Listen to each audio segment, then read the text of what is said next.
Assalamualaikum warahmatullahi wabarakatuh.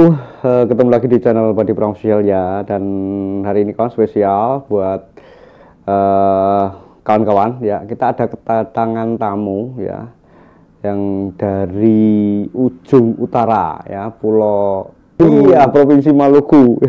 Jadi malam hari ini kita bukan ada di Madiun, tetapi masih stay di Jakarta.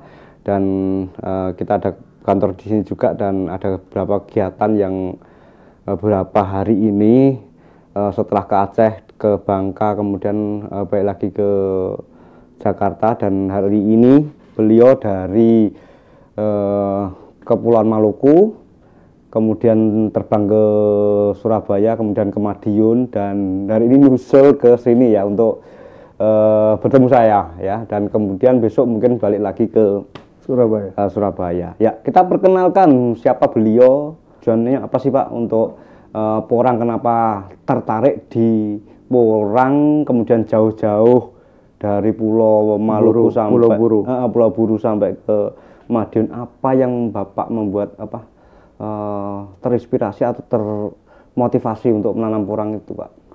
Iya. Pertama-tama Assalamualaikum warahmatullahi wabarakatuh. Saya kenal porang ini dari tahun 2020. Saya pernah berkunjung di tempat Pak Paidi di Madiun. Ya, desanya Kepel, Kecamatan Kare. Ya. Saya tertarik karena pertama porang ini kan tanaman industri. Ya. Yang istilahnya tanaman industri jangka panjang. Kalau diburu sendiri, hitung-hitungnya belum pernah ada.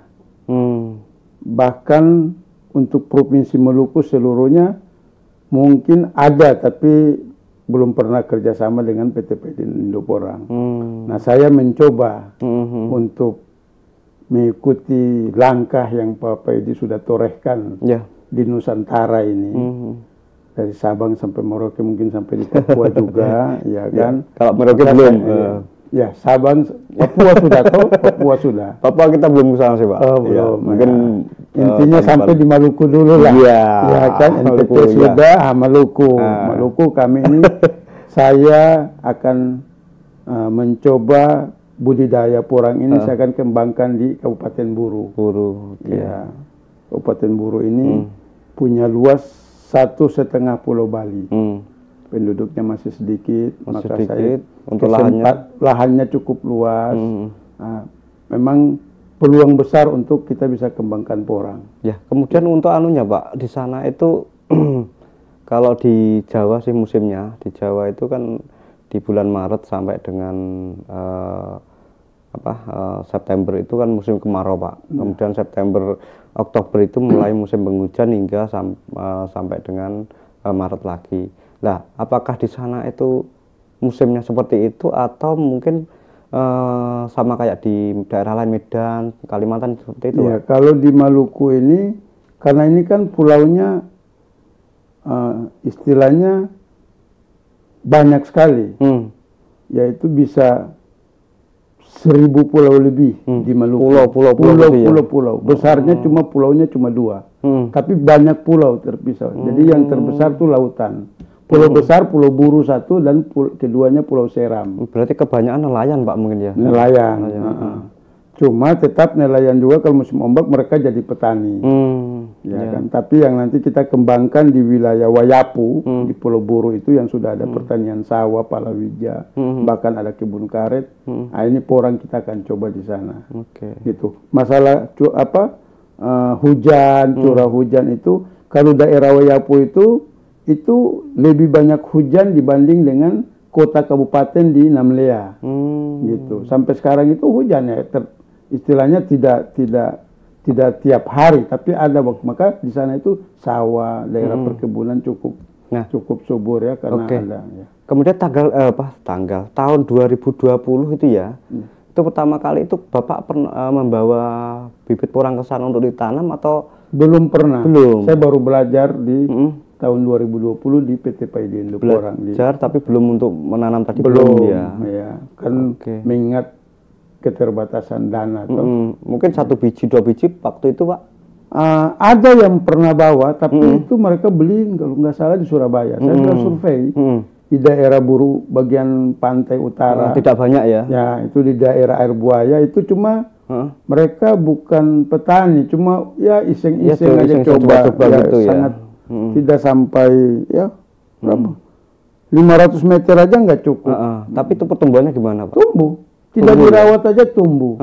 Bahkan berbuah, sudah ada buah. Cuma karena tidak dirawat, artinya tidak terlalu subur karena sama gulma gabung jadi satu. Iya, karena nggak terawat tadi karena sedikit tadi ya. Tapi intinya buru itu yang nggak ini ya, nggak takabur atau sombong, tapi cukup subur. Cukup subur ya. Iya. Kemungkinan besar juga ngikutin musim Jawa sih Pak ya, kayaknya sih. Kalau untuk kurang di sana kemungkinan. Untuk curah hujan. Penanamannya. Awal. Iya. Awal kan untuk penanaman ini dimulai kan bulan Agustus September sampai Oktober ya. Iya, mungkin sekarang ini kalau ada bibit masa penanaman ya. Sana, bisa. Karena sekarang lagi hujan-hujannya nih. Memang nggak lebat sepertinya. Karena kalau sampai di kota Namlia yang begitu panas terik sampai hujan, pasti di daerah namanya Wayapo itu hujan cukup bagus. Berarti baru mulai musim penghujan ya Pak? Iya. Oke, berarti hampir sama kawan. Jadi memang kebanyakan di beberapa wilayah Indonesia itu beda-beda Pak. Iya. Ya.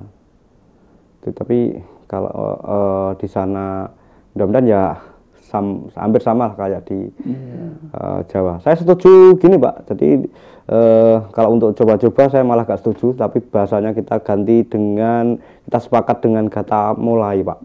Iya, mulai itu ada kelanjutan. Iya. Kalau coba-coba itu mengharapkan kegagalan. Betul. Saya nggak coba-coba karena saya memulai. Iya, baru memulai. Dengan sasarannya itu untuk langkah awal ya 2 hektar. Siap. Ya. Terus selama ini Pak, selama 2020 hingga sekarang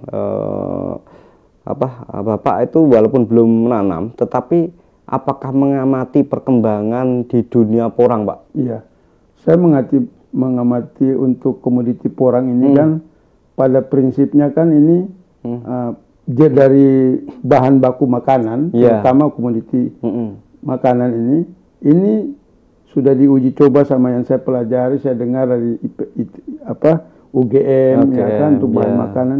Ini yang tidak mengandung glukosa, tidak ada sumber penyakit di situ. Betul. Sehingga kalau untuk sumber makanan, apalagi banyak sekarang, jangankan orang tua, anak muda ya udah bisa kena penyakit gula dan sebagainya karena faktor makanan. Nah, saya anggap ini makanan yang cukup serius, makanan sehat, sehingga negara seperti maju kayak Jepang, mungkin Korea dan lain-lain, atau juga Cina yang udah maju, mereka juga kalau bilang makan ya cari makanan yang sehat. Betul. Gitu. Iya.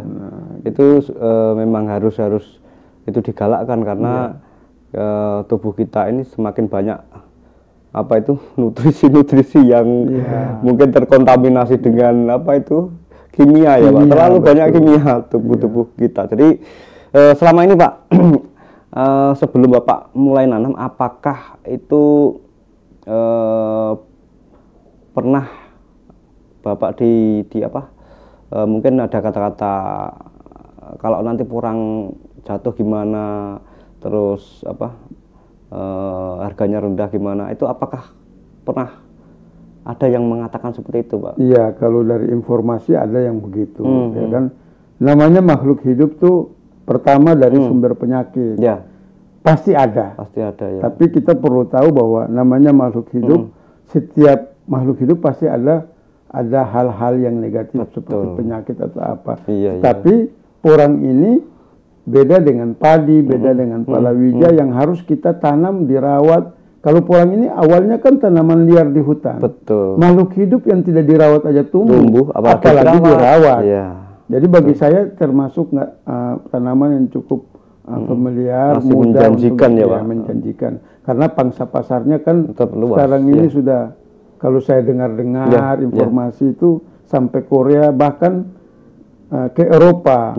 Karena kayak spaghetti itu apa semua kan orang udah bisa bikin dari bahan porang. Betul. Nah, hal-hal begini kan yang kita harus eksiskan untuk mengetahui, biar kita bisa kasih motivasi kepada kawan-kawan teman-teman kita di daerah. Nah, setelah Bapak berkunjung ya mungkin terdengar kata-kata porang nggak laku dan sebagainya, itu tetap Bapak semangat, artinya tetap optimis, kemudian datang ke Madiun Pak. Setelah lihat pabrik kami, kemudian penjemuran kami, kemudian kami masih proses dalam waktu 24 jam. Sebelum masuk ke kami, adakah kekhawatiran nanti ini produksi atau enggak atau gimana gitu? Saya nggak khawatir, karena tahun 2020 kan saya sudah pernah kunjungan. Oh iya, ke kantor Bapak kan di Madiun sana. Makanya saya, banyak orang bilang A, B, C, D, tapi kita lihat fakta. Optimis. Makanya kalau kita mau usaha dalam bidang perkebunan, ya harus integrated. Betul. Dari hulu sampai hilir kita harus tahu dan pastikan dulu.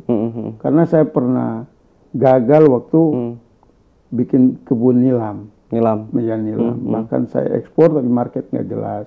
Kalau sama, ya bukan apa ya, tapi kalau marketnya jelas, memang banyak petani porang yang sudah tanam, bahkan sampai sekarang hari ini harus sudah panen, tapi belum bisa panen. Karena apa?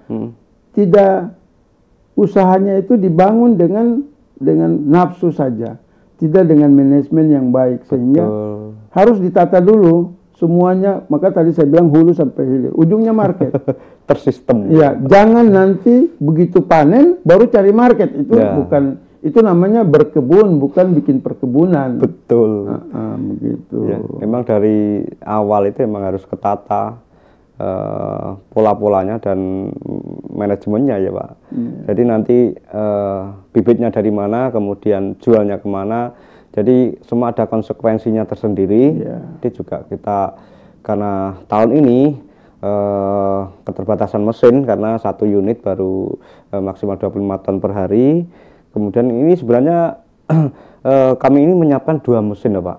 2 mesin, tetapi ada hal yang ya terpaksa memang kita buka di sini ya, karena banyak yang komen untuk terlalu lama untuk apa menyerapnya, kan kapasitas kecil, sedangkan kemitraan kami masih stok terus. Itu sebenarnya kita mengadakan 2 mesin ya, order 2 mesin. Yang satu untuk tahap awal itu kita sudah membayar, tetapi mesinnya juga tidak datang Pak. Artinya apa? Kita salah orang. Artinya uang itu juga hilang. Hanya dikirim cuma tungkunya saja, yang biasanya kalau kita upload di YouTube itu kelihatan di depan pabrik kami itu ada tungku, ya hanya itu saja yang dikirim. Kemudian kita kelabaan Pak, gimana menghubungi mereka masih belum jadi, dan akhirnya kita cari alternatif lain, mengambil mesin dengan maraton ya. Karena harus mengejar waktu panen para petani itu tiba, dan akhirnya kita bisa produksi walaupun setengah terengah-engah ya. Tapi tahun ini alhamdulillah kami sudah bisa produksi untuk skala agak lumayan besar. Kemudian tetap jemur matahari, tetap Bapak kemarin juga lihat ya untuk jemur matahari? Nggak sempat. Oh, belum sempat. Ya nanti lihat di YouTube aja dah. Iya, udah kalau lihat di YouTube udah sering. Ya tetap kita jemur matahari kita aktifkan karena dari zaman dulu Pak. Iya, manual. Dari zaman dulu dan sampai sekarang masih eksis juga. Dan memang tahun ini memang kita upgrade. Memang dari story kami sendiri kan memang step by step Pak. Sedikit, step by step. Alhamdulillah sampai sekarang kita bisa upgrade ya. Terus untuk di sana Pak, mayoritas itu penanaman petani itu petani apa sih mereka itu sana? Di sana campur. Ya, kalau di daerah Wayapo itu sawahnya banyak juga. Ya kan, saya anggap pasti. Oh, sawah juga ada ya? Sangat luas itu sawah. Berarti kebutuhan untuk padi mereka artinya tidak ngambil dari tempat lain? Sebenarnya kalau mau cukup dengan makan, beli beras di Pulau Buru, hasil Pulau Buru juga lebih. Sudah cukup ya? Dulu bahkan kita kirim ke luar Provinsi Maluku. Sampai kirim ke betul, pernah itu pemerintah setempat. Nah, cuma kan yang namanya orang kan biar ada padi di daerah, tapi kan kayak ada juga dari Jawa 2 udang, macam-macamnya kan, itu kan ya, tergantung selera orang. Tapi buruh punya beras sebenarnya bagus, gitu. Terus selain itu padi atau penghasilan dari sawah itu palawija juga kan, tomat, cabai, gitu, jagung, ya. Singkong apa itu? Belum ada ya? Singkong ya untuk konsumsi makan biasa. Oh, tapi kalau skala produksi nggak ada ya, belum ada ya? Enggak. Kecuali kayak di sana perkebunan apa dari turun temurun kopra, cengkeh. Iya. Gitu. Tapi itu wilayahnya beda-beda. Ada di utara, daerah Lisela namanya. Oh, cengkeh ya? Cengkeh. Oh iya, itu dekat dengan Maluku ya, Pak? Tadi di Namrole itu cengkeh. Gitu kebun. Itu yang sawah itu cuma di daerah Buru aja. Lada apa itu sama? Lada enggak. Oh, enggak ada. Ya. Di sana cengkeh, pala yang asal itu udah turun temurun. Iya. Sama itu kelapa, kopra kan? Oh, penghasil kopra. Ya. Sama jangan lupa Pulau Buru itu penghasil minyak kayu putih terbesar di dunia. Penghasil minyak kayu putih terbesar di dunia. Wih, mantap. Berarti pabriknya ada, Pak, sana, Pak? Secara tradisional ada. Istilahnya di sana tuh kan penyulingan ketel namanya. Itu banyak beberapa pabrik mungkin ya. Iya. Ada banyak, tapi udah dibuka nanti kita bikin porang saja yang terbesar. Sama apa? Mungkin di bawah sela-selanya itu bisa nggak, Pak, tanami porang dan tidak mengganggu sih. Iya.